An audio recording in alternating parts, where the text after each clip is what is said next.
Back in '77, when you first started, how did you get going? Like, what were the first matches that you did? Well, before then, I drove the wrestlers crazy because they were coming in the clubs when I was playing music. Dude, I was scared to death of them. They're all 300-pound guys, teeth knocked out, cauliflower ears, beer drinkers. I mean, there was no fluff Right. back in the '70s. Okay, so I was a huge wrestling fan my whole life because Dusty Rhodes was down in that Florida territory and all that stuff. So one of the guys I went to high school with, named Mike Graham, his dad was a promoter. He was a big jock in high school, and they all hated me because I was playing in a rock and roll band. I had long hair, and I had 2 brand new cars in high school. Plus, I was living at a hotel. It just, I just didn't really fit in. How did you have 2 brand new cars in high school? Because the lady that was my babysitter, Leela Silverwood, when I was a kid growing up, she was president of Atlantic Bank on Dale Mabry in Tampa, and I bought 2 brand new Roadrunners. They were like $3,000 a piece back in the day. So I bought a Roadrunner, a 4-speed, little 440, and then I bought a date car, a Roadrunner with bucket seats, console, a little 383 car. And Leela Silverwood, who was my babysitter, I was like 17 at the time, gave me the loan, and she signed for me. The president of Atlantic Bank loaned me the money, and then she signed the note for me, That's insane that at 17 you decided to have 2 Roadrunners. Yeah. An automatic and a manual. Yeah, I'm a one for dating. I'm a big Mopar guy, man. Still am. Yeah, I love Mopars. All my stuff's Mopar. I have a 70 what were we Barracuda. talking about? I forgot now. We're talking about the initial wrestling matches that you had, Okay, the first ones. So anyway, the backstory is I got used to seeing these wrestlers. You know what I'm saying? And Mike Graham, who went to high school with me, was a year ahead of me.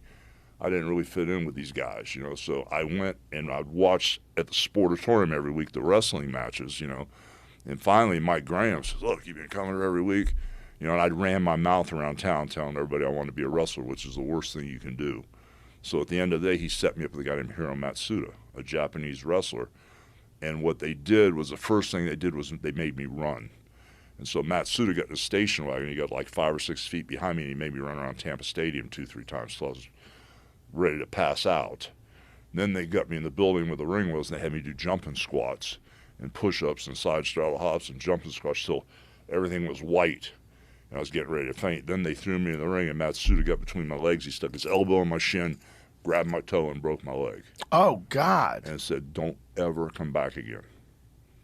They told me, "Don't you ever," and I had long-ass hair, blonde hair. Well, you saw the picture of the band stuff.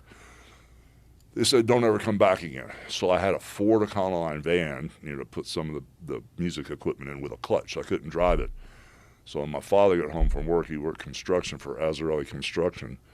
He had to come down with my mom, and he drove my van home. And when I got home, I really got my ass beat. It was a little bit different, And he goes, "Don't you ever let anybody hurt you again." So when he broke your leg, what specifically broke? The bone above my ankle. Bone above my ankle when he posted my shin and pulled my toe. And he did it on purpose. Oh, hell yeah. So that guy broke your leg, and then you went home, and your dad beat you up for getting your leg broken? Yeah. That's fucked up. No, it's just old school, bro. It's just... It's fucking... No, it's not. That is fucking brutal. It's not fucked up. That's just how things are. That's how you were built. No, that's Tony, how check they... me that. But so, anyway, make a long story short, I, laid around for 3 or 4 months, cut my hair short like yours, went back with the mindset that nobody's going to hurt me again. So I saw guys come through, like, I don't know if you know who Paul Orndorff, Mr. Wonderful is. I saw him come through 6 weeks, and they trained him, and he started wrestling. I'm there 2 years. And now they got me. So do you have to go back with the dude who broke your leg? Oh, yeah. You're working with him? Well, not only that, I started taking him to Japan with me when I was wrestling in Japan. We became like best friends, bro. Wow. It's a certain amount of respect that goes along with this business if you're broken the right way. And so he respected that you came back. Oh, yeah, man. They couldn't run me off. Right. They did everything they could. They weren't running me off now. I don't want to go home and face my dad again. I would imagine, though, you'd want to get that dude back. No, I was too afraid Never? of him. I was scared Really? of him, man. He was like the master. Oh, he was the You're man, the student. bro. Submissions, all that jiu-jitsu stuff. I don't know nothing. I don't know nothing about this stuff. I'm playing music, Right, right.